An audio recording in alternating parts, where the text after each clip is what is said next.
মুসলমান মা বোনেরা গো, এইদিকে মুসলিম বিন আকিল চলে গেল। শত শত লোকেরা জানো নারে তাকবীর নারে রিসালাতের সাথে নিয়ে চলে যায়। আর 5000 লোক যেন ইমামে মুসলিমের হাতে বাইত হয়ে গেল। হুজুর আপনি আমাদেরকে বাইত করিয়ে নেন। ইমামে হোসেন ইমামে মুসলিম বিন আকিল যেন বাইত করিয়ে নিলে বাবারা। আর এইদিকে ইবনে জিয়াদ হারামের কানে যেন খবর চলে গেছে গো, ইবনে জিয়াদের কানে খবর চলে এসেছে মুসলিম বিন আকিল যেন কুফাতে চলে এসেছে।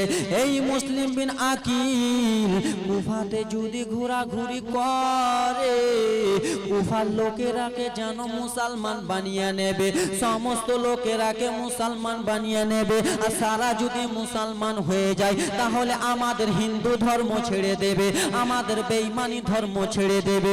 ওগো শোনো, ইবনে জিয়াদ তার পুলিশ প্রশাসনকে ডাকলো রে মায়েরা। এবার জানো আস্তে আস্তে জীবনীটা বলি রে মা। ইবনে জিয়াদ যেন তার পুলিশ প্রশাসনকে ডাকলো। ও আমার পুলিশেরা শুনে নাও, ও আমার সিপাহীরা তোমরা শুনে নাও গো। এইদিকে জানো মুসলিম বিন আকিল কুফাতে চলে এসেছে। মুসলিমের হাতে সবাই জানো বাইত হয়ে যাও, যাও যাও যাও তোমরা চলে যাও। আর যারা ইমামে মুসলিমের হাতে হাত দিয়ে মুসলমান হয়ে আছে তাদেরকে তুমি ভেঙে দাও।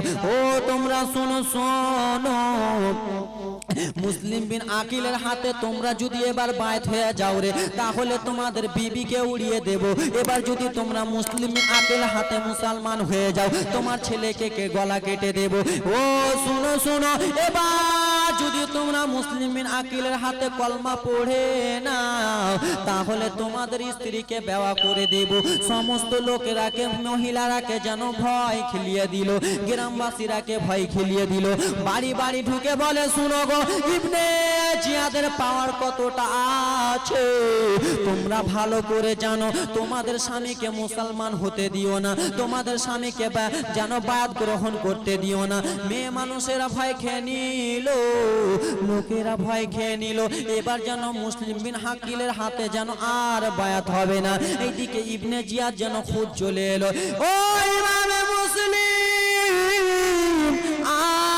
তুমি বায়াত করাতে পারবা না, এবার তুমি ছেড়ে দাও, তোমার বায়াত গ্রহণ করা ছেড়ে দাও গো, ছেড়ে দাও ছেড়ে দাও ছেড়ে দাও। একটা বড় মাজমার মধ্যে রে বাবা ইমামে মুসলিম যেন লেকচার দিতেছিলেন, কথাবার্তা বলতেছিলেন। সেইখানে ইবনে জিয়াদের লোকেরা ঢুকে বলে, যে এখানে রয়েছো যতগুলো লোক রয়েছো, লোক তোমরা সবাই পালিয়ে যাও, মুসলিম বিন আকিলের কথা শুনিও না। আর তোমরা যদি মুসলিম বিন আকিলের কথা শুনো তাহলে তোমাদের সবার গলাটা ছুটিয়ে দেব। বাবা গো, ভয়ে যেন সবাই পালিয়ে গেল, একাই যেন মুসলিম বিন আকিল যেন একাই রয়েছে। বেঈমানি করে যেন কুফাতে ডাকলো রে বাবা। ইবনে জিয়াদ বলে, ওগো মুসলিম, তুমি এবার এখান থেকে চলে যাও, না হলে তোমার গলাটা উড়িয়ে দেব। এখান থেকে তুমি পালিয়ে যাও, না হলে গলাটা উড়িয়ে দেব। বাবারা, ইমামে মুসলিমের হাতে একটা লম্বা তলোয়ার ছিল রে। সেই তলোয়ারটা নিয়ে বলে, শুনো শুনো, আমি যেন সত্যর পথে আছি, আমি মুসলিম হয়ে আছি। ওরে বেঈমানের দল, ইবনে জিয়াদের লোকের দল, শুনে নে, আমাকে তোরা তলোয়ার দিয়ে ভয় দেখাতে পারবি না, আমাকে তোরা গলা কাটার ভয় দেখাতে পারবি না। আয় আয় তোরা কে আসবি আয়। বাবা গো, ইবনে জিয়াদের লোকেরা শত শত লোকেরা যেন ইমামে মুসলিমের কাছে যায়, ইমামে মুসলিমের গলাটাকে ছুটিয়ে দেবে, ইমামে মুসলিমের গলাটা কেটে দেবে। ইমামে মুসলিম বলেন, শুনো রে, এবার তোমাদেরকে আমি একটা অফার দিই। বলে, কি অফার দিবা?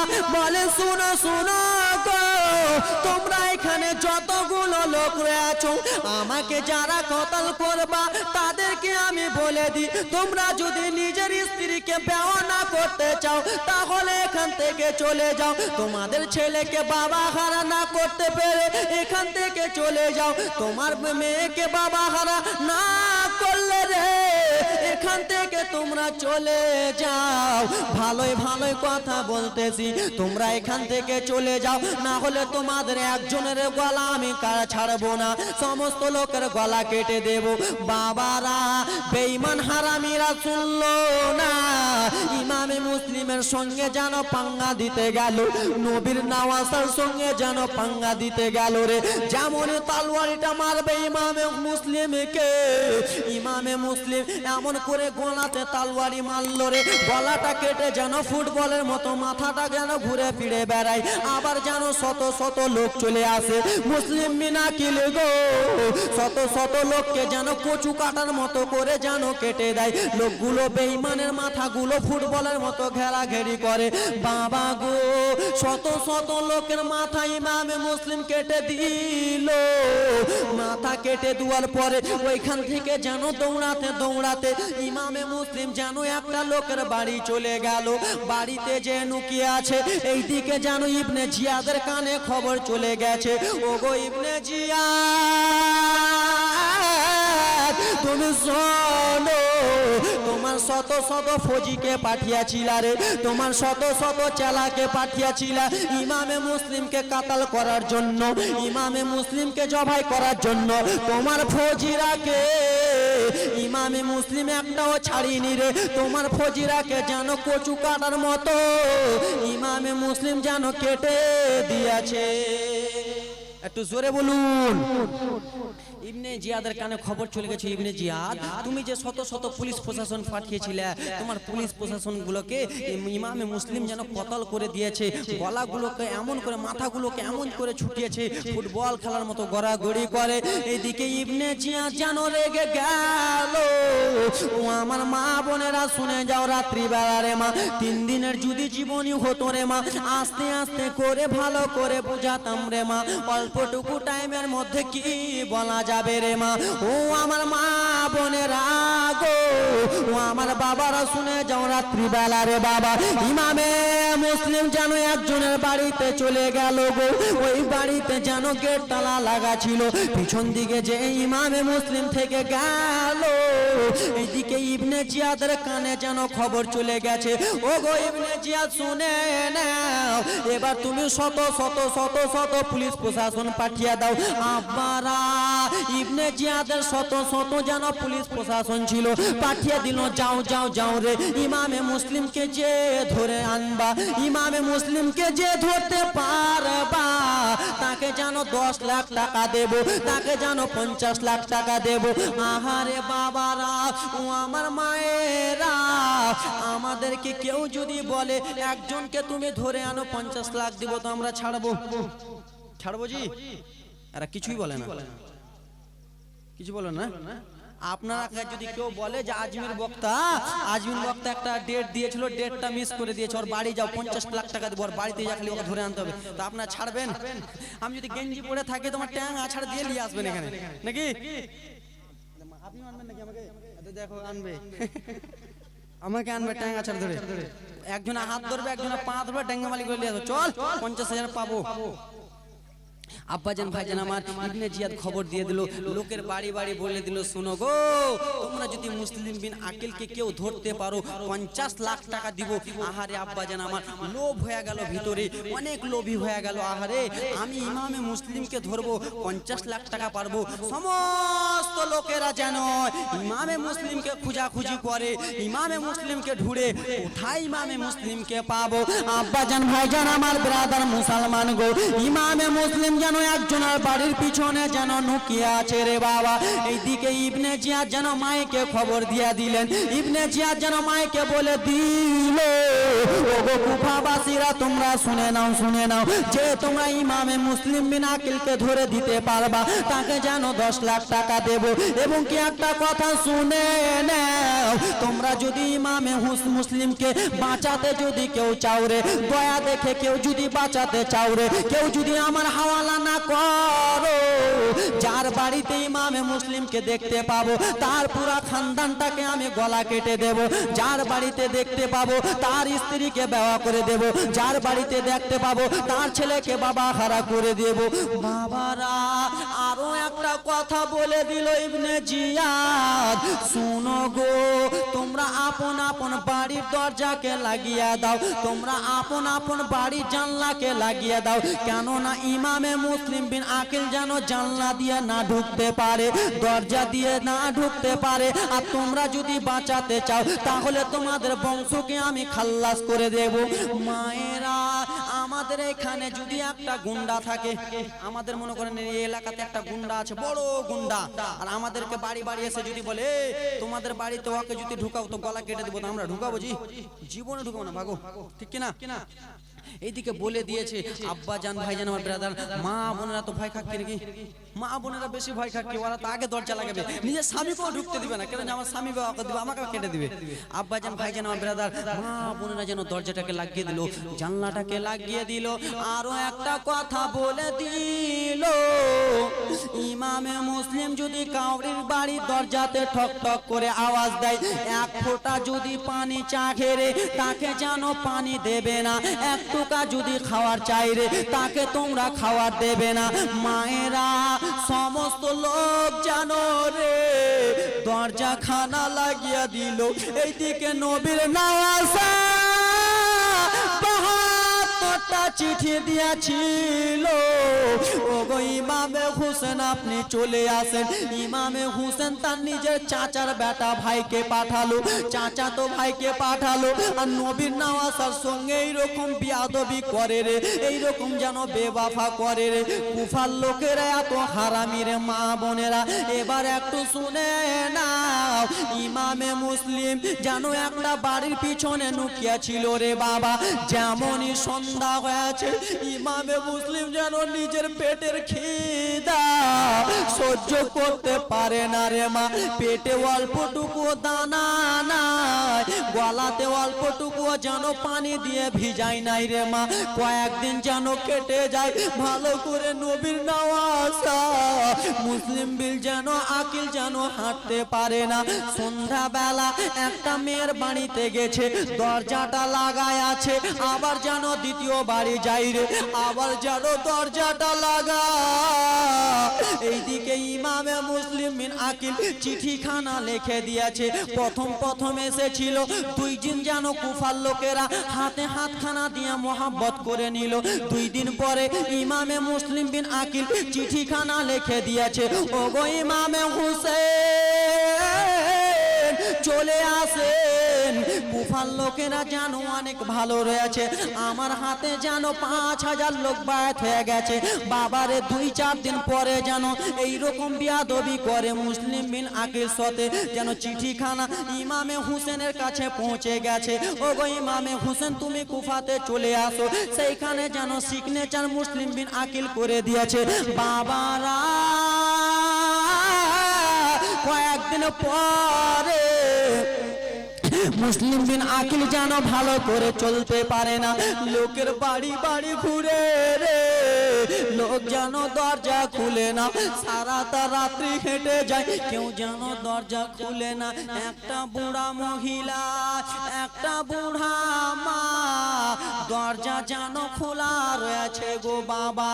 একটা বুড়া মা লম্পন জ্বালিয়ে যেন বসে রয়েছে। ইমামে মুসলিম বিন আকিল সেইখানে যেন দাঁড়িয়ে গেলেন। দাঁড়াবার পরে বুড়া মহিলাটা গো, বুড়া মহিলা মানুষটা যেন গেটের সামনে বসে আছে, মুসলিম বিন আকিল দাঁড়িয়ে রয়েছে। বুড়া মহিলাটা বলল, কে রয়েছে বলো বলো গো। ইমামে মুসলিম বিন আকিল বলে, মা আমি এই পুরা যেন ঘুরে গেলাম গো মা, এই পুরা এইখানে ঘুরে গেলাম গো মা, এইখানে যেন একটা বাড়িও খোলা নাই গো মা। ও গো মা, শুনে নাও শুনে নাও, কিসের জন্য তোমার বাড়িটা খোলা গো মা, বলো বলো কিসের জন্য তোমার বাড়িতে আলো জ্বলে গো মা, একটুখানি বলো মা। বলে, শোনো শোনো রে বেটা, আমি তোমাকে কি বলবো দুঃখের কথা। বলে, মা গো, সর্বপ্রথমে আমি একটা বলি, আমাকে অল্পটুকু পানি দাও মা, পানি দাও, আমি শুধু অল্পটুকু পানি খাবো মা, আমি তোমার কাছে অল্পটুকু গলা ভিজাবার জন্য পানি চাগি মা, তারপরে আমি নিজের পরিচয় খানা দেব মা, একটু আমাকে পানি দাও মা। বুড়া মহিলাদের একটু দয়া হয় বেশি রে বাবা, যেমনই মুসলিম বিন আকিল অল্পটুকু পানি চেয়েছে রে বাবা, সেই মহিলাটা একটা গিলাসে করে মুসলিম বিন আকিলকে পানি খানা দিয়েছে। লাও রে বেটা লাও, তুমি পানি খানা পান করে নাও, নাও রে বেটা তুমি জল খানা খেয়ে নাও। ও আমার বাবারা, মুসলিম বিন আকিল গো যেমনই গিলাস খানাতে মুখ খানা লাগাতে যাবে রে, যেমনই মুখ খানাতে লাগাতে যাবে, পানির ভিতরে যেন দুইটা ছেলের চেহারা দেখতে পাই। দুইটা ছেলে মোহাম্মদ ইব্রাহিমকে প্রথমে নিয়ে এসে কাজী স্যারের কাছে রেখে দিয়েছিলেন। দুইটা ছেলের যেন চেহারা দেখতে পাই, চোখ দিয়ে যেন টপ টপ টপ টপ করে জল পড়ে যায়। ওরে আমার লালেরা, ও আমার বেটারা শুনে নাও, শুনো শুনো রে বেটা, আমি এখন এমন বাবা রয়েছি, তোমাদেরকে আমি একাই ছেড়ে দিয়েছি। বেটারে আমি এত বিপদে, তোমরা কত বিপদে আছো রে লাল জানি না রে লাল, হয়তো তোমরা হয়তো শহীদ হয়ে গেছো রে লাল। ইবনে জিয়াদের লোকেরা তোমরাকে হয়তো জান কেটে দিয়েছে, গলাটা কেটে দিয়েছে। দুইটা ছেলের যেন চেহারা দেখতে পাই। বুড়া মহিলাটা জিজ্ঞেস করে, বেটা কিসের জন্য তুমি কান্দো রে বেটা? তুমি তো আমার কাছে পানি চাইলা, আমি তো তোমাকে পানি দিলাম, কি পানি কি কম হয়ে গেছে রে বেটা, না পানিতে কিছু পড়ে গেছে? বলে না গো মানা, আমার দুইটা ছেলেকে আমি যেন কুফাতে নিয়ে এসেছিলাম মা, আমার দুইটা ছেলে কোথায় আছে আমি জানি না, তাই জন্য আমি জনম দুঃখিনী বাবা, আমার দুইটা ছেলেকে ছেড়ে আমি কেমন করে পানি পান করব? ওগো আমার মা। বুড়া মহিলাটা বলে, বেটা বলো বলো রে বেটা, তোমার নাম খানা বলো রে বেটা, তোমার বাড়িটা কোথায়? বলে মা গো, আপনি কি ইমামে হুসেনের কথা শুনেছেন? বলে হ্যাঁ হ্যাঁ ইমামের কথা শুনেছি। বলে ও গো মা শুনেছেন, মুসলিম বিন আকিলের কথা শুনেছেন? যেই মুসলিম বিন আকিলের জন্যই পুরা এখানে গ্রামবাসীরা দরজা বন্ধ করে দিয়েছে, কুফাবাসীরা মুসলিম বিন আকিলের জন্য জানলা বন্ধ করে দিয়েছে। কুফাবাসী মুসলিম বিন আকিলকে কতল করার জন্য ঘুরে বেড়ায়। বলে হ্যাঁ হ্যাঁ বেটা জানি। বলে মা গো, সেই লোকটা অন্য কেহ নাই, সেই লোকটা মুসলিম বিন আকিল আমি নিজে। বলে ওরে বেটা, তাহলে তুমি নবীর নাওয়াসা রে, তুমি নবীর নাতি রে, এসো রে বেটা এসো। বলে মা তুমি কিসের জন্য এখানে বসে আছো? বলে বেটা শোনো শোনো বেটা, দুঃখের কথা কি বলবো বেটা, আমি রাত্রি কিসের জন্য এখানে জেগে আছি? আমার একটা ছেলে আছে গো, সেই ছেলেটা জানো আমার হারামি, আমার আর ছেলে নাই, আমার জানো একটা ছেলে, সেই ছেলেটা ইবনে জিয়াদের কাছে কাজ করে, সেই ছেলেটা ইবনে জিয়াদের কাছে চাকরি করে। আমার নিজের ছেলে তোমাকে খুঁজে বেড়ায় রে বেটা, আমার নিজের ছেলে তোমাকে খুঁজে পেলে তোমার যেন গলা কেটে নেবে। ওরে বেটা দুঃখের কথা, সেই হারামি ছেলের জন্য আমি মা যেন বসে আছি। আহারে বাবা, জনম দুঃখিনী মা, ছেলে যদি খারাপ হয়, ছেলে যদি বদমাইশ হয়, ছেলের জন্য মা যেন বসে আছে। বলে বেটা নবীর নওয়াজা শোনো, আমার ছেলে তোমাকে খুঁজাখুঁজি করে রে, আমার ছেলে যদি দেখতে পায় তোমার গলাটা কেটে নেবে রে বেটা। এসো এসো তাড়াতাড়ি করে ঘরে এসো। একটা ঘরে রে বাবা মুসলিম বিন আকিলকে লুকিয়ে যেন রেখে দিল, আর যেমনই রেখেছে এইদিকে ইবনে জিয়াদের কাছ থেকে তার ছেলে যেন কাজ করে চলে এসেছে। বলে মা গো মা, আমি সেই আকিলকে ঢুঁড়ে পেলাম না গো মা। আমি যদি মুসলিম বিন আকিলকে ঢুঁড়ে পেতাম আমরা করোড়পতি হয়ে যেতাম, আমরা যেন লাখপতি হয়ে যেতাম। কিন্তু জনম দুঃখিনী মা বলে না রে বেটা আমাদের বাড়িতে সে আছে গো বেটা। ও গো বেটা মা বোনেরা শুনে নাও, সেই বুড়া মহিলাটা কেন বলে না, সেই বুড়া মহিলাটা কিসের জন্য বলে না আমার ছেলে যদি কাতাল হয়ে যায় আমার কষ্ট হবে না, আমার ছেলে যদি মরে যায় কষ্ট হবে না। কিন্তু আমি জনম দুঃখিনী মা গো, আর আমি নবীর নওয়াসাকে কতল করতে বলবো, আমি নিজে নবীর নওয়াসাকে দেখাতে বলবো।